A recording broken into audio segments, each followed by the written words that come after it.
Today we are going to be talking about why Chase Utley is not a Hall of Famer, should not be considered by the writers for the Hall of Fame, and if anything is an outsider, marginal candidate that veterans should be looking at down the road. But his case is in a whole group of other second basemen and infielders who are not in the Hall of Fame. And we're going to start by looking at his numbers, his 275 average, his 1,885 hits are far below the number of many players who are not in the Hall of Fame. And the reason Utley continues to get a lot of attention for the Hall of Fame is basically because of these 5 good years he had between 2005 and 2009, where you see he hit 28 homers, 32 homers, 22 homers, 33 homers, and 31 homers in a career that was on a Hall of Fame trajectory. But then his numbers just fall off a cliff. You see he goes down to 16, 11, 18, and never hits more than that 18 again. His highest batting average of 332 in 2007 is the last time he ever hits 300, and his batting average numbers just go down to 2015, where he hits 212, he hits 252, 236, 213 in his last season. Utley, another reason why he's getting a lot of attention, I believe, is because he has this enigma that he played the game hard. You know, the fact that he actually broke some guy's leg. Ruben Tejada, the Mets shortstop, in the National League postseason series in 2015 is another reason why he has this aura of a guy who played the game hard, which he did play the game hard, even though that was a dirty slide, and he has a history of dirty slides. Another reason he has this reputation is he was a plate crowder who led the league in hit by pitch just 3 times. You can see here 25, 27, 24. The only categories he actually led offensively in his career was runs in 2005 when he had 131 runs and getting hit by a pitch 3 times. So he never led the league in any offensive category. Another problem with Chase Utley is he couldn't stay on the field. In only 5 seasons did he play 140 games or more, and that was mostly, again, in that 5-year span, 05, 06, 08, 09. He missed some time in 07, and then in 2014 he played 155 games, but you'll see he missed a lot of time in his playing career. He couldn't stay healthy, which was another problem for Utley's case in the Hall of Fame. Another thing to look at is defensively. You know, a lot of people are writing that are supporting Utley that he was this great defensive player. He wasn't. He never led the league in a number of important defensive categories, such as fielding percentage as a second baseman. He never led the league in fielding percentage as a second baseman, and he never led the league in double plays turned as a second baseman. And you can see here only 4 times was even in the top 5 in fielding percentage as a second baseman. And double plays turned, he was in the top 5 times. But he also led the league in errors committed as a second baseman once. And you can see here that he was in the top 5 in errors committed as a second baseman 8 times, even though, as we said, he missed a lot of time due to injuries in his career. He did lead the league in assists twice as second baseman, and 4 times was in the top 5. He did lead the league in putouts as a second baseman, which is impressive, 4 times. But you can see his other numbers. He really wasn't among the best second basemen during his time, and he never won a Gold Glove, another indicator that he really wasn't that great of a second baseman. A good second baseman, yes. You could even say maybe a very good second baseman, but never one of the best second basemen. What I want to do is compare him to some infielders who are not in the Hall of Fame. starting with Michael Young, who was a great second baseman, who also played third base and shortstop. He actually won a Gold Glove at shortstop. And more importantly, he has very similar hitting statistics to Chase Utley. And Michael Young only got 2% of the Hall of Fame vote in his 1 year on the ballot, and now is not on the ballot anymore and will never be again unless he gets taken up by the voters at some stage. But Chase Utley, who has nearly identical statistics to Michael Young and far inferior statistics in a number of important categories, got 40% of the vote last year, which was up 10% from the year before. So his numbers in the Hall of Fame have dramatically increased, even though his numbers don't really support that. So in his 2 years on the ballot, he's gone from 30 to 40. And you can see here, Michael Young, who only got 2% of the vote in his 1 year on the ballot in 2019, played in only 33 more games than Chase Utley, though he did have about 800 more plate appearances. But he had 500 more hits than Chase Utley. Not as much of a power hitter. Chase Utley did have power in those 5 seasons we saw, though that power disappeared after those 5 seasons in the home run era. But Michael Young has more RBIs, not as many stolen bases, a much better batting average, 25 points better. He was a 300 career hitter. Very similar on base percentage, slugging about 20 points difference. We've established Utley had more power, and that's why he has the higher OPS. But 7 All-Star games for Michael Young, 6 All-Star games for Chase Utley, and Michael Young won a batting title, which Chase Young didn't do. But how is Chase Utley a slam dunk 40% Hall of Fame voter, Hall of Fame voting percentage, and Michael Young 2%? You can see here Young led the league in hits twice. He had 6 200 hit seasons. He had a number of good years where he hit more than 20 home runs, so it wasn't like he was powerless. And you can see here how many times he hit over 300 in his career. He had 8 years where he hit over 800 years in his career. So to me, this doesn't make sense how Chase Utley is a Hall of Famer according to 40% of the votes, but only 2% of voters thought that Michael Young was a Hall of Famer.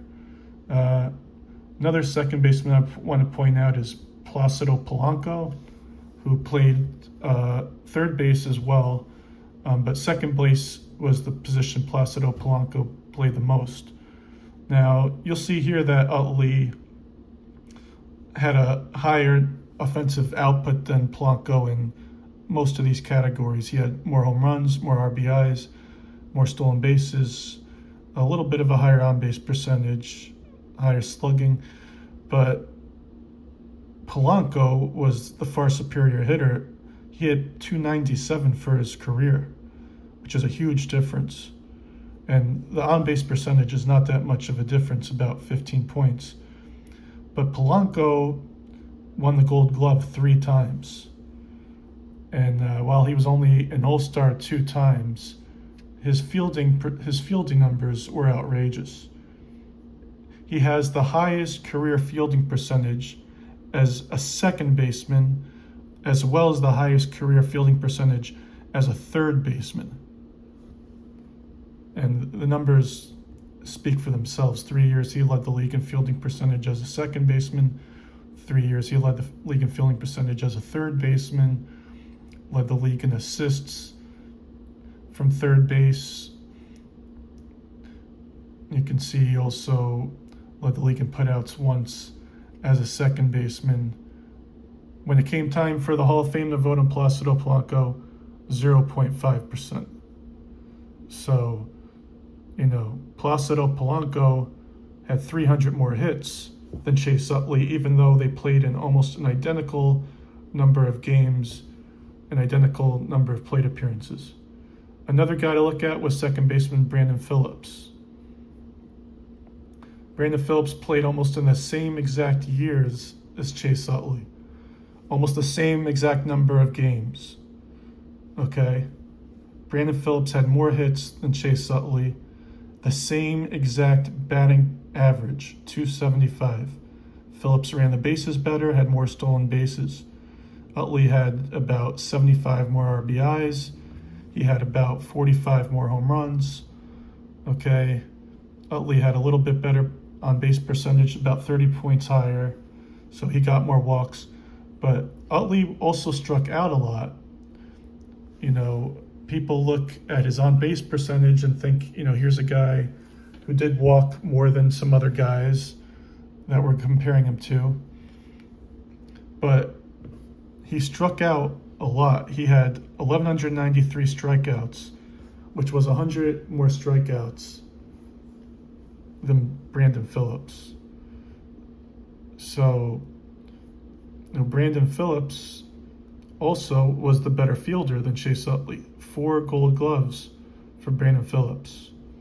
Brandon Phillips went to 3 All-Star games, and their seasons almost entirely are the same, almost the same exact years in the game. And Brandon Phillips wasn't.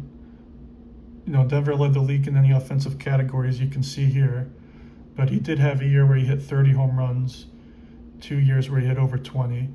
But very consistent hitter who had over 30 doubles 5 times. 3 years in a row he had over 30 doubles. 4 years in a row he had over 30 doubles. So 6 years Brandon Phillips had over 30 doubles, which is pretty impressive. And he won those 3 Gold Gloves. And you look at how he dominated the National League. He was the dominant second baseman defensively in Chase Utley's era. 3 times he led the league in fielding percentage as a second baseman. 3 times led the league in assists as a second baseman. Twice he led the league in putouts as second baseman. Only once did he make the most errors. 9 years he was in the top 10 in fielding percentage. 8 times he was in the top 5 fielding percentage. And when it came time to vote for the Hall of Fame, 0.3% voted for Brandon Phillips. So, what we're going to see here is a pattern of guys who have very similar statistics to Chase Utley. Yet when it comes time to vote for the Hall of Fame, Chase Utley is getting 40%. All these guys couldn't stay on the ballot for more than one time. All right, here's another guy who only got 2% of the vote when it came to vote for the Hall of Fame, Ian Kinsler. Again, almost identical number of games, just 50 more games about for Chase Utley. Ian Kinsler had about, 440 more games, 440 more plate appearances. He had 114 more hits, almost identical number of home runs, 257 to Kinsler, 259 for Utley. RBIs. Utley drove in more runs, about 100 more. He was on a good team, offensive team with Jimmy Rollins and Ryan Howard, so they did score a lot of runs. He did get on base a lot, and so he did drive in some more runs. Stolen bases. Kinsler was the far superior base stealer, 243 stolen bases compared to 154 for Utley. Batting average nearly identical, 275 for Utley compared to 269 for Kinsler. On base percentage, 20 points better for Utley. Again, he did walk a lot, but he also struck out a lot. So, there's 2 things to look at when you look at Utley's, on base percentage. He struck out 1,193 times, which is more than 145 more times than Ian Kinsler did. Ian Kinsler won 2 Gold Gloves. Ian Kinsler was a very good second baseman. And you can see by Ian Kinsler's defensive statistics how good he was. Now, he did make a lot of errors, but he also turned double plays, second most double plays 2 years in a row, or 2 seasons, we should say. And his range factor was considered to be exceptional. He had 4 years that he led the league in range factor as a second baseman. So, defensively not as good as Brandon Phillips or Michael Young or Placido Polanco. He does have all those years. He led the league in errors, but he did other things very well. Led the league in putouts once and double plays twice, which is something Chase Utley never did. And the range factor also better. Now, going to look at some other guys. Well, first let's start with Ken Boyer, who's a third baseman, who's not in the Hall of Fame, but had a lot of votes for the Hall of Fame in his career, but has never gotten in despite being on many Veterans Committee ballots. You'll see here again, only 100 more games for Boyer, but he had more home runs than Utley. He had about 260 more hits, not as many stolen bases, but his batting average was 12 points better. On base percentage, only 9-point difference, almost identical slugging number. Ken Boyer won 5 Gold Gloves, 11-time All-Star compared to 6 for Utley. Again, Utley never won the Gold Glove. And you can see here some of the other statistics where they compare. Ken Boyer had 68 triples, which was more than Utley, not as many doubles. Utley had 411 doubles, which is a lot of doubles, but they had almost identical walk numbers. To get an idea of how good Ken Boyer was during his time, he won the World Series with the Cardinals in 1964. Again, he struck out less than the 1193 strikeouts of Utley, only 1,017 strikeouts. For Boyer, a little bit of a different time then. The guys didn't strike out as much to begin with. Ken Boyer's strikeout numbers actually were kind of high for his time, though they'd be exceptional for this era. But led the league in RBIs once and was an MVP one year with the Cardinals. So, that's pretty impressive. And then to compare him defensively, for his time, he led the league in double plays turned as a third baseman 5 times, led the league in assists as a third baseman twice. Only once did he lead the league in errors committed, led the league in fielding percentage once. So another third baseman I want to compare Utley to. Well, first let's start out with Buddy Bell, who was a third baseman that played in a different era than Chase Utley. But these statistics are very impressive when you compare these two guys. Now, Bell did have a longer career. He played in 470 games more than Chase Utley, but he also had more than 600 more hits and a better batting average at 279. So despite all those years, his batting average was still a little bit higher. Didn't steal like Utley, didn't have as many home runs. He had about 50 less home runs. But the on-base percentage, not that far off, about 17 points.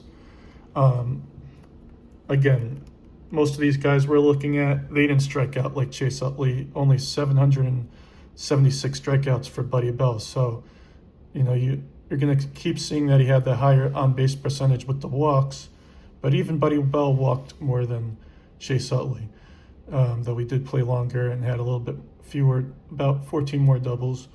But here, defensively, again, we have an exceptional defensive player in Buddy Bell who had 6 Gold Gloves. So, he never got on more than one ballot. So here's a guy who looks very good comparing him to Chase Utley and couldn't get on more than one ballot, and we're giving Chase Utley 40% of the vote. And you can count on that Chase Utley will get more than 40% of the vote this year, because these things take on a life of their own. Writers follow each other. Writers see other writers voting for these guys. They all publish their ballots now. So these guys follow each other, and this momentum takes on a life of its own. I'm sure Utley will get 50% of the vote or more this year. These guys get hot in these ballots, and it's really disturbing in a way how these writers just are not really paying attention and comparing these guys the way they should. Here's another standout case. Don Mattingly, the great Don Mattingly, played in fewer games than Chase Utley by a considerable number, fewer games. Utley had more plate appearances, and still Mattingly with more hits. You can see here 2153 hits compared to 1885 for Utley. Mattingly with a much higher batting average, 307, identical on base percentage. 9 Gold Gloves for Don Mattingly. 9 Gold Gloves for Don Mattingly. Only 37 fewer home runs for Mattingly than Utley. Mattingly with the higher slugging average. Mattingly with the higher OPS. And Mattingly this year in the Veterans Committee couldn't even get in on the Veterans Committee on a weak ballot of the Veterans Committee. And you'll see here, Mattingly didn't strike out. Mattingly would have been embarrassed to strike out 1,200 times like Utley. Mattingly struck out 444 times in his career. And, if you want to go and talk about peak years, people like to talk about these 5 peak years that Utley had. Where are his 5 peak years like Mattingly? Look at all those blacks on his career that show he led the league. Led the league in batting average 343, led the league in RBIs 145, led the league in doubles 3 times, 53 doubles one year, which is astounding. He had more doubles than Chase Utley, led the league in hits twice. Obviously, Don Mattingly's more of a Hall of Famer than Chase Utley could ever dream of. One thing that bothered me is reading some of these articles about Chase Utley and why he should be in the Hall of Fame. One guy on MLB Today says he had the 7th best fielding runs above average. How do you think that you can judge how many fielding runs he saved above average? You have no idea which runs he saved that some other guy couldn't save. Especially comparing guys that nobody saw on TV that we have no idea, how many runs they could have saved or didn't save. It's really ridiculous, some of the numbers guys are using that have no basis in fact and statistically. These are made-up numbers some guys are using, literally made-up numbers that people are referencing that have no basis in fact. These are numbers that you can look at. Keith Hernandez, Chase Utley, another guy, Keith Hernandez, not in the Hall of Fame, and should be the greatest first baseman who ever lived defensively. And you can see here offensively, much higher batting average, much higher on base percentage. 296 batting average compared to 275 for Utley, 384 on base percentage compared to 358 for Utley, 300 more hits than Utley. Yes, Utley again had more homers in the homers era, home run hitting era, a little bit better slugging, but Hernandez with the 11 Gold Gloves compared to 0 for Utley, and he was an MVP winner and a batting title. Now, the last thing I want to do is compare Utley to Nellie Fox. Now, Nellie Fox was one of the greatest defensive second basemen who ever lived, and also one of the hardest guys in baseball history to strike out. Now, you're going to see here Utley with many more home runs than Nellie Fox. Nellie Fox was not a home run hitter at all during an era where second basemen weren't expected to be, before the steroid era, the HGH era, and Angio era, and all that. But Nellie Fox was a much better pure hitter, 288 average, with a very similar on-base percentage. Nellie Fox was one of the hardest guys to strike out in the history of baseball, and he was one of the great defensive second basemen of his time, 3 Gold Gloves. As you can see, 15-time All-Star. See, that's what Hall of Famers looked like back then. 15 All-Star games, 11 All-Star games for Ken Boyer. Nellie Fox is in the Hall of Fame, though it took him a very, very long time after he died until he got in the Hall of Fame, which was a crime. He should have been in. So to take a look at Nellie Fox to show you, what a great Hall of Famer he was defensively, as well as how hard he was to strike out. He was such a good player that he won the MVP in 1959, okay? A year where he hit 2 home runs. So that's how they judged players differently back then. Before steroids, you could hit 2 home runs and be the best player in baseball. Okay, because he hit 306 with a 380 on base, but the real reason that Nellie Fox was considered so great, the real reason he's in the Hall of Fame, and you can see how many years he led the league in singles. That's, that speaks for itself. But this is one of the great statistics in baseball history. He didn't strike out. Okay, so Chase Utley, we established, struck out more times than any guys on any of those players we've pointed out. Nellie Fox was the 5th hardest guy in the history of baseball to strike out.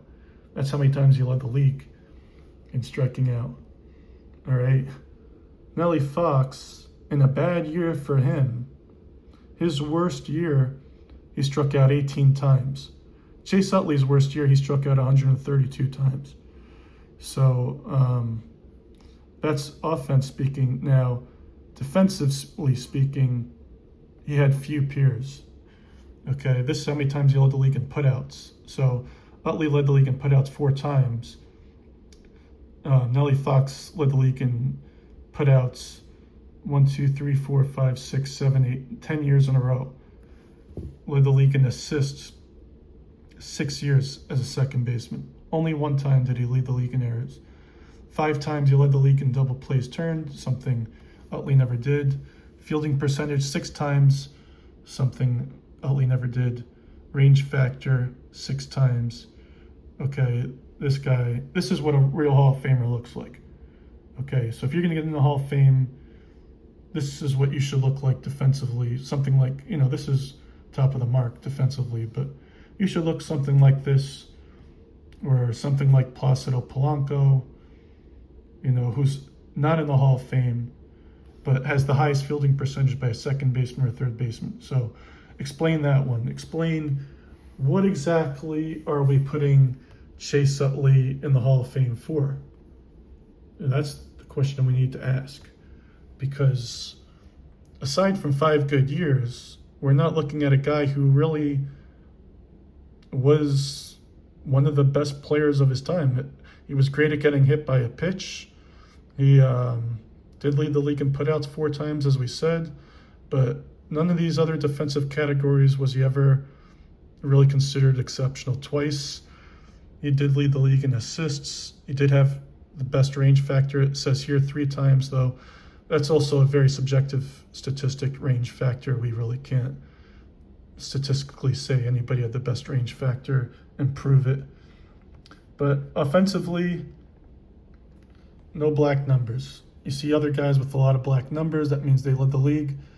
Chase Utley never among the league leaders in anything except for runs. Did have those 4 good years where he had over 100 RBIs, but then the RBIs fall off a cliff. He stops being able to play. His batting average goes way down. There's really nothing about Chase Utley that says Hall of Famer. It's really a perception. The Baseball Hall of Fame voting is about perception, and there's this perception he played the game hard, and he did play the game hard. He did break somebody's leg and got suspended 2 games for it, and the suspension was overturned, which it shouldn't have been. It didn't matter. The Mets went to the World Series anyway. But Chase Utley is an example of a guy who had 5 very good years. There's no doubt about that.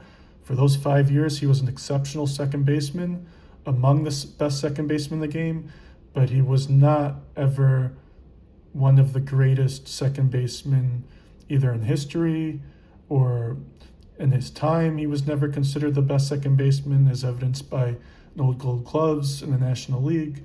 Only a few times did he actually lead in certain categories. So there's really nothing here that says he should be getting 40% when other guys couldn't get even 2% or 1%, and guys that had better statistics who still can't get in the Hall of Fame. So Utley is really just a case of perception, momentum, and a follow the leader type of attitude that permeates online with the publishing of ballots and guys following each other. So don't vote for Chase Utley as my synopsis.